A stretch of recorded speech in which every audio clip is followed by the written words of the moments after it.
Today we're talking about the greatest thing since microwave bread, LitRPGs. If you're new here, my name is Aaron. I'm a 3-time self-published author, and on this channel I talk about the writing process as well as document my journey towards becoming a self-published author. And in this case, I'm just talking about things related to books in general. So first of all, what are LitRPGs?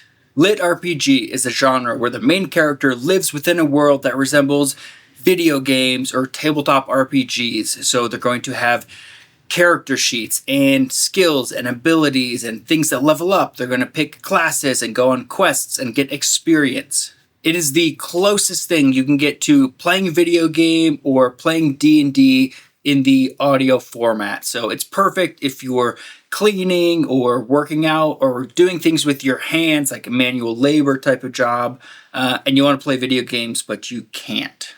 I'm calling it a genre out of habit, but really it's more of a framework for how the story is told. Most of the stories I've read happen to be action or adventure, but there's no reason that they couldn't be horror or mystery or anything else like that. Some are sci-fi, but again, it's really just more the framework around how the story is told. Now, a lot of LitRPGs might not be the greatest story of the century. They might not go on to become classics of literature, but I find them to be overwhelmingly fun, and that is why I love them so much. In a lot of ways, I'd consider them to be popcorn fiction, which is not a bad thing at all. They're super, super bingeable, and in general, they're just more-ish. You want to listen to more and to more and to more.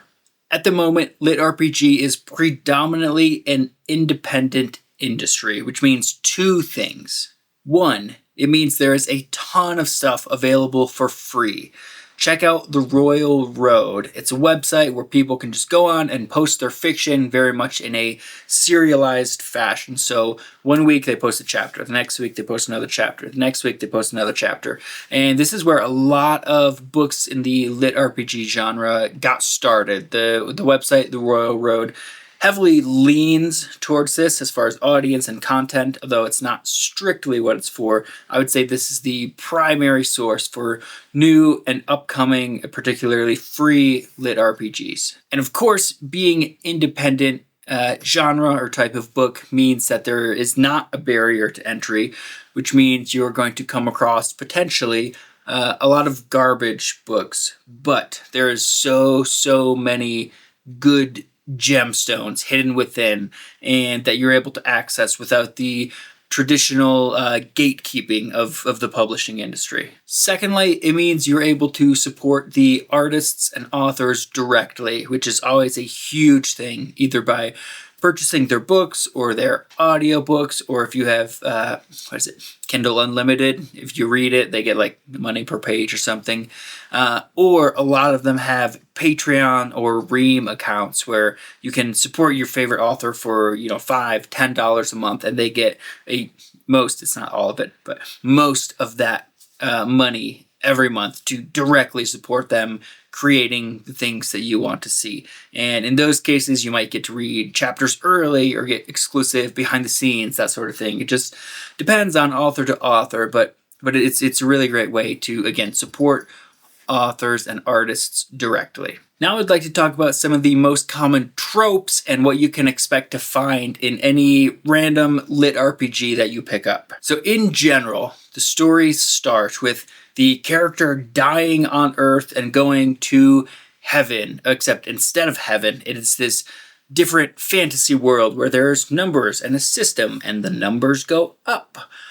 Sometimes they'll go into an in-between realm first where they get to make a character, and there's a few books, although I think it's not quite as common, where they just go into a super advanced virtual reality, kind of like the Matrix. So they're not necessarily dead on Earth, but they go into this thing where it is essentially a hyper-realistic version, so it becomes their reality. Other terms you might come across when you're researching or reading LitRPGs is isekai, I think it's pronounced.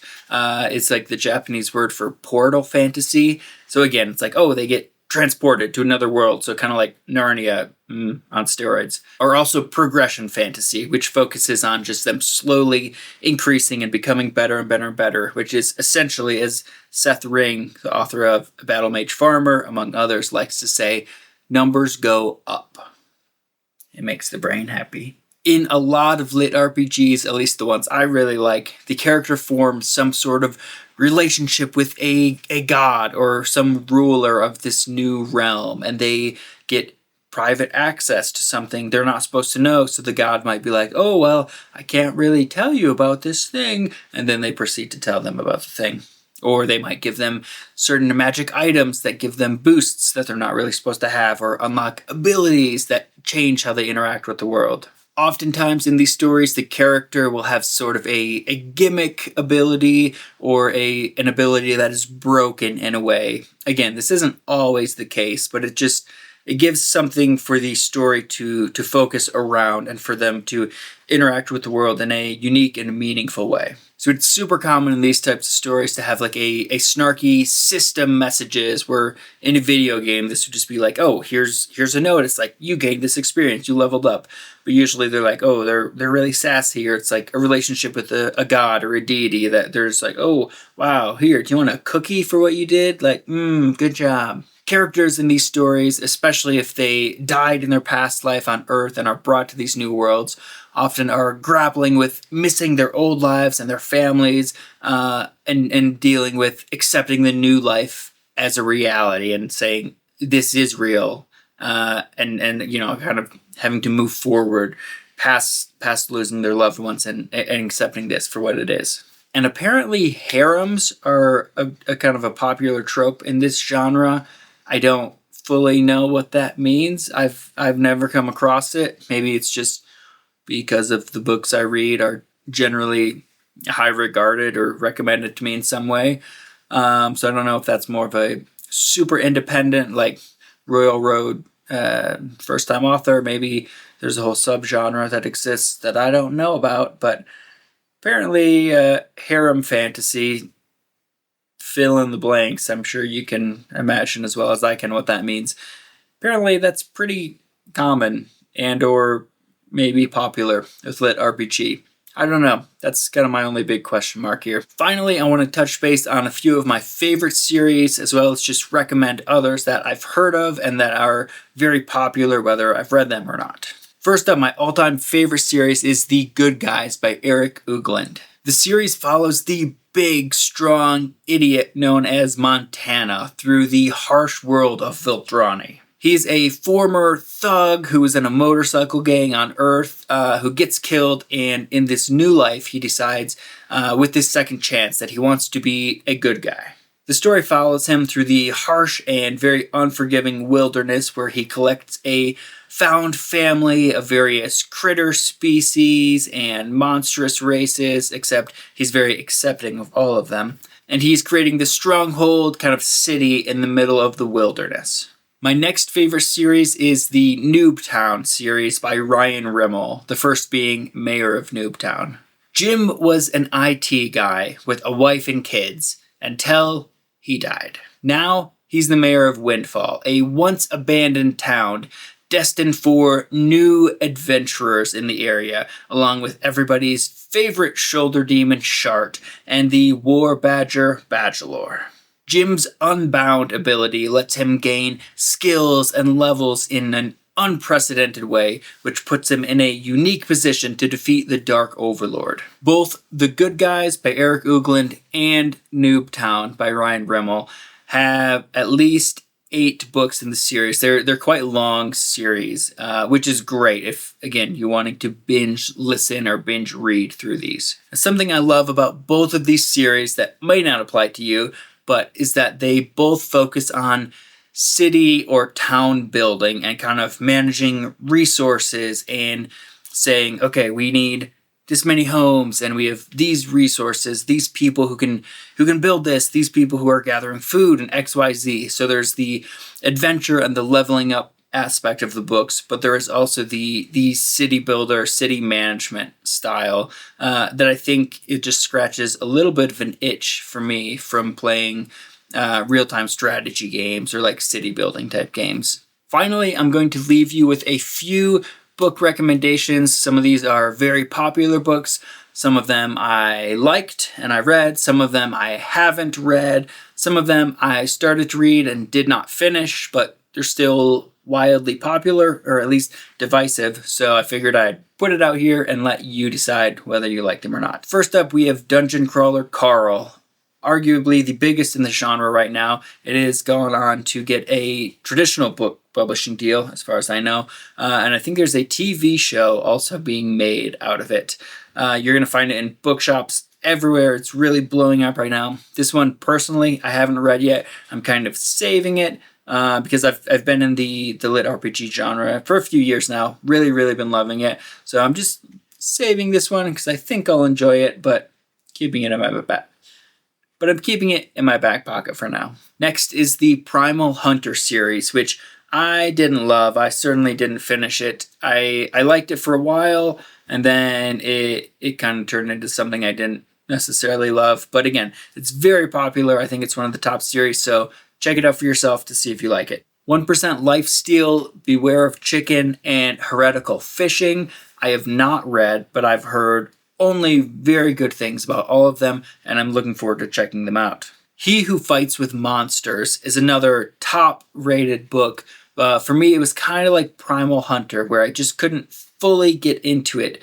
Something about the main character or the pacing, I'm not sure exactly. I didn't get through the first book of it. I know it's quite a long series, so potentially I'll revisit it at some point. But I know for a lot of people, this is their #1 top LitRPG. The Wandering Inn is probably, from what I've read, the most divisive book in this list. People either love it or absolutely hate it. And there's a ton of words, like 17 billion words, I don't know, in the series in total. So it's a huge thing. So if you love it, you have a ton of content to listen to. For me, I did not love it. I found the main character and her actions to be kind of annoying. Again, I did not finish the first book, and supposedly, as you move through the series, it doesn't focus so much on this individual character so much as the inn itself. I mean, hence the name, The Wandering Inn. Maybe one day I'll revisit it, but for now, it remains on my DNF list. The Completionist Chronicles, which I believe is Dakota Kraut, also who wrote the Darkest Dungeon. No, something like that. Dungeon Core series, maybe. Starts with The Ritualist. I enjoyed it quite a bit. I read through a handful, the first couple books. It's solid. All the Skills is a fun couple reads. I didn't go through all of them. There's 3, maybe 4 books. I think I went through the first 2. They're a little more, I would say, YA focused. A little kind of just like, well written, but like plainly written. It just tells you all of it out front and center. But it's kind of unique more in the sense that it's like a card collecting game book. Anyway, I read the first 2 books. I enjoyed them. You should check it out. Finally on this list, and certainly not all by any means, is Battle Mage Farmer by Seth Ring. This one is half cozy, half trying to stop the apocalypse, where it's like, oh, we need to figure out how to make this cheese so we can get gold, and also like, kill the bandits. I think Seth Ring is a really cool dude. He has a lot of great YouTube videos where he just dives into actually his writing process and talks about LitRPGs and writing action sequences and yada yada yada. And he really is a big fan of, like, the rule for LitRPGs is numbers go up. So now feel free to comment some of your favorite LitRPGs so we can share the knowledge and share the love. And some of us might hate it, some of us might love it. It doesn't matter. Put it down below.